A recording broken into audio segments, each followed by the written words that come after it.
Hamayahia, Tanulia Carmen Laura, Guayú Ipuanataya, Toumay, Cerruguanito, Junulia.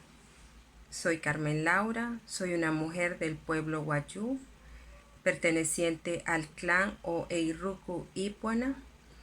Mi tierra está en La Guajira, en un sector que se llama Los Hermanitos, un caserío indígena que está en el municipio Guajira, estado Zulia, Venezuela.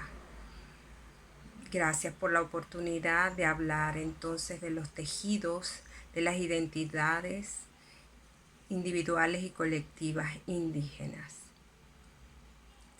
Como historiadora, desde muy temprano empecé a reconstruir la historia de mi pueblo y ciertamente la reconstrucción del proceso de la historia de los Guayú es lo más liberador que me ha ocurrido hasta este momento, porque había una historia oficial que ponía al indígena como víctima, como dominado, subyugado por el poder español.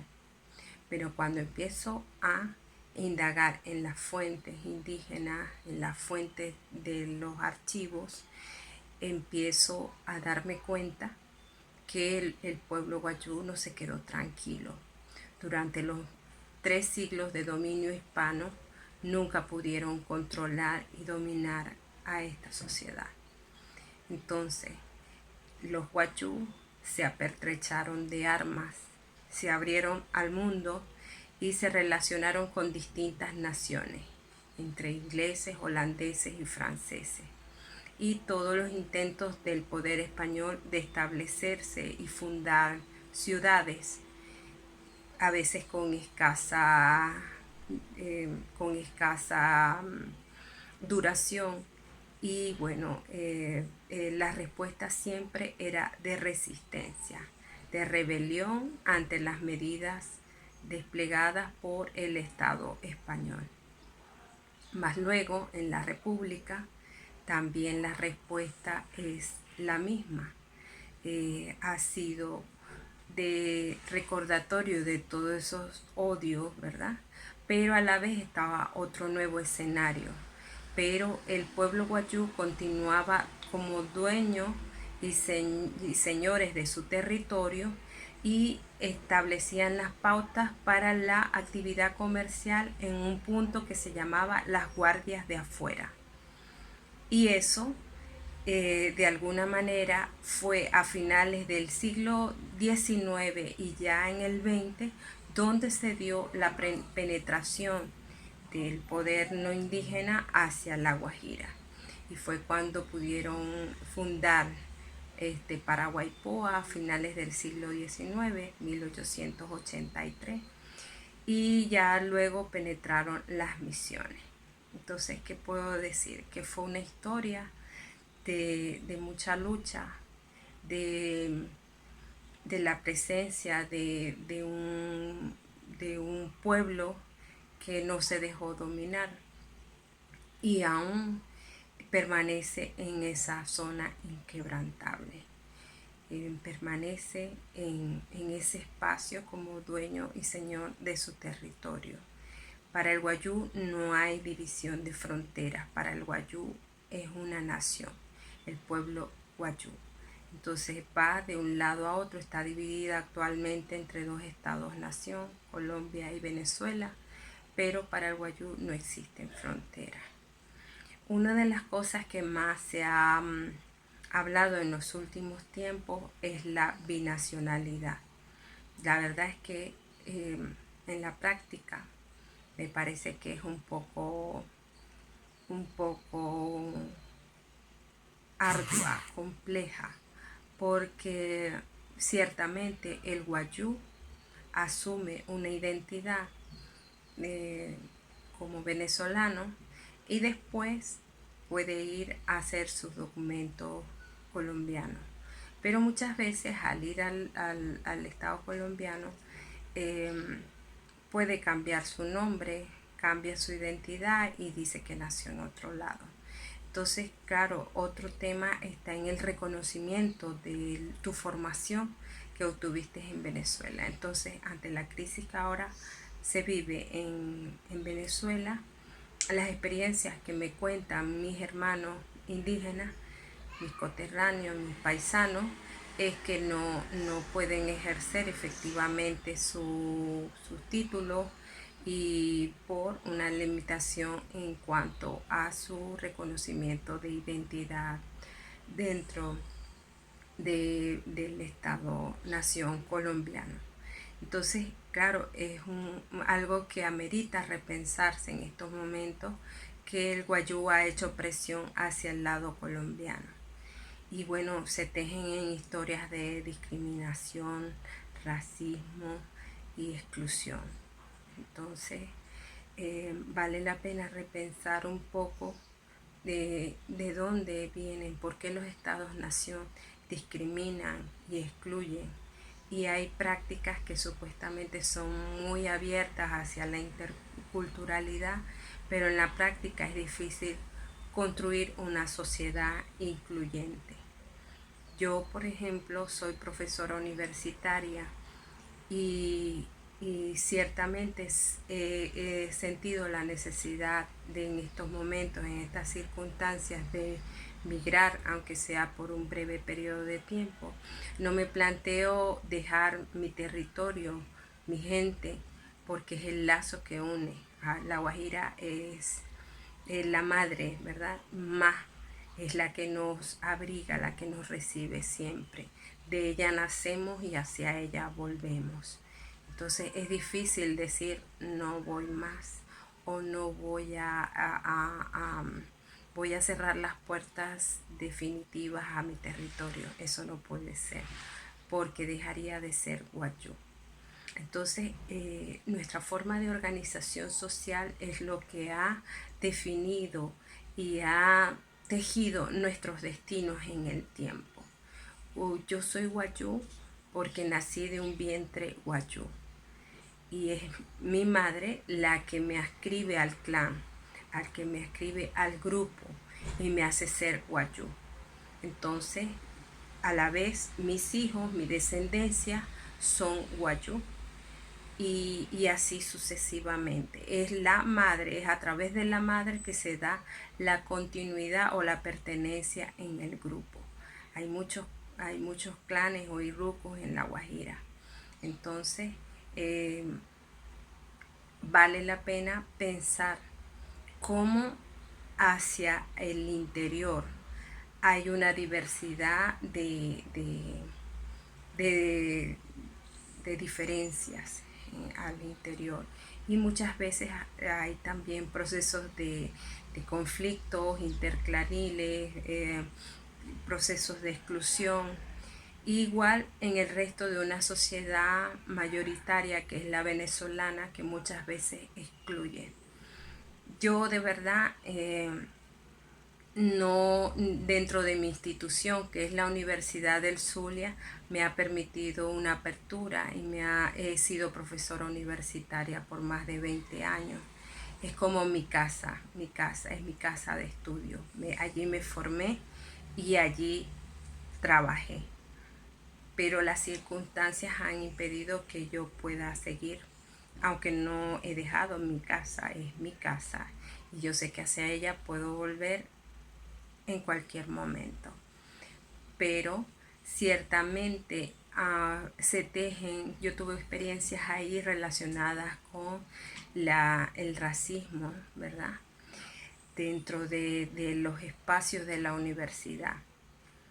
Bueno, pero antes de eso, antes de contar esas experiencias, quiero señalar que desde pequeña mi madre siempre trató como de darme las herramientas para apropiarme y defenderme ante lo que los demás dijeran. Yo a veces le decía, mira madre, que estoy siendo sujeto de acoso por parte de mis compañeros de clase, sobre todo en la ciudad, cuando me tocó ir a la ciudad. Ella me decía, jamás te dejes, tú eres una mujer guayú. Y bueno, si te molestan por los idiomas, tú, claro, puedes saber muchos idiomas, porque tú sabes el guayunaiki y sabes el castellano o el español. Entonces eso también me daba como, siempre ante cualquier cosa negativa ella decía, no, las mujeres hipuanas son fuertes, las mujeres hipuanas son tal cosa. Entonces ante estos procesos siempre me ha tocado empoderarme y muchas veces hacer un, un ejercicio pedagógico, así lo llamo yo, un ejercicio pedagógico. Bueno, me tocaba mucho, hasta mis alumnos de clase un día me dijeron que bueno, que no estaban de acuerdo con mis pautas de clase y que ellos iban a meter una carta al consejo de facultad y demás. Y entonces que yo debí, que esas pautas las aplicaba en una escuelita en la cual debí quedarme. O sea, excluyéndome totalmente por mis orígenes étnicos. Y yo les dije, ah, bueno, ustedes van a decir eso. Y bueno, yo voy a entregar esto, que ustedes me están discriminando por mis orígenes. Ustedes no tienen el derecho a sacarme mis orígenes étnicos. Ustedes me deben respeto y ustedes no en ningún momento están siendo maltratados o que yo les estoy dando una calidad baja de clase. Lo que estoy es exigiéndoles. Entonces, bueno, al final no hicieron ninguna carta ni entregaron nada, ¿no? Pero eso quedó como un ejercicio de ver por qué ellos estaban haciendo ese tipo de rechazo ante lo que yo decía, bueno, hay que llegar temprano a clase, quien no llegue temprano a clase, porque eran a las 7 de la mañana. Entonces yo voy a cerrar la puerta. Y claro, los que se quedaban fuera se enfurecían, porque claro, llegar tarde con problemas de transporte es un poco ver el contexto. Bueno, después de ese curso flexibilicé un poco, pero ahí me puse firme.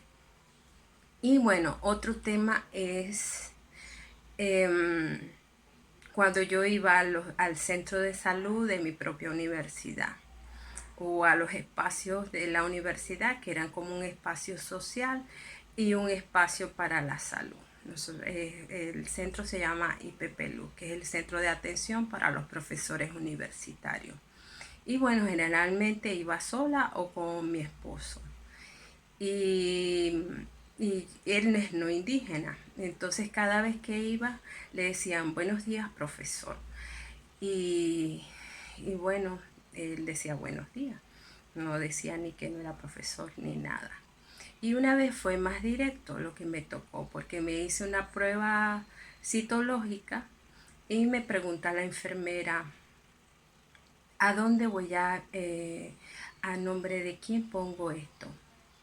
Y yo, bueno, a mi nombre, sí, pero tiene que ser a nombre del titular. En ese caso, su esposo, ¿de qué facultad es?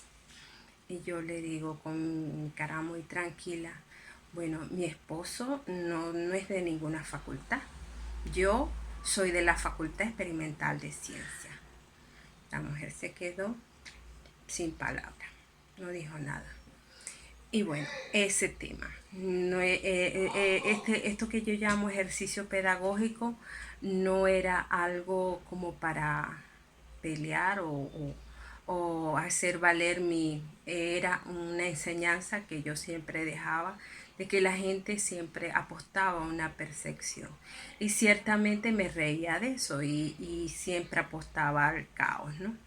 Entonces yo en esas circunstancias siempre reflexioné en esos temas, ¿no? Lo que la gente considera un perfil de profesor universitario no se correspondía con lo que ellos veían en mi imagen, ¿no? Como persona indígena. Entonces, bueno, yo a veces jugaba al caos porque yo le decía a mi esposo, bueno, vamos a jugar ahora. Vístete de profesor universitario y vámonos. Entonces era algo que ciertamente yo me lo tomaba como broma, pero realmente eran formas de exclusión, de racismo y bueno, es bueno también repensar estos hechos, ¿no? Me ayudan a pensar, me ayudan a reflexionar, me ayudan a pensar en la inclusión y que otro mundo es posible.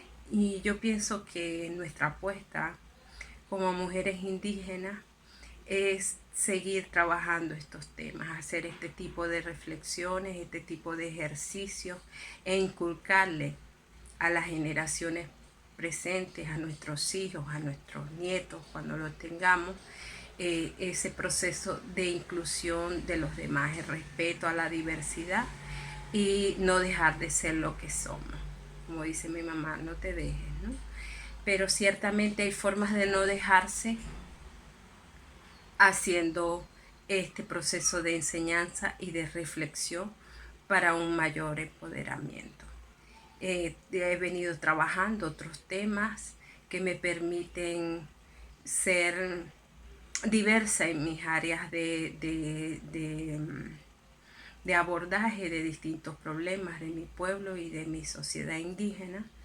Yo quiero pensar que otro mundo es posible, que nuestro papel como mujeres indígenas es trabajar en esos procesos de inclusión, de paz, de enseñanza, no solo para los que están hoy, sino para el futuro.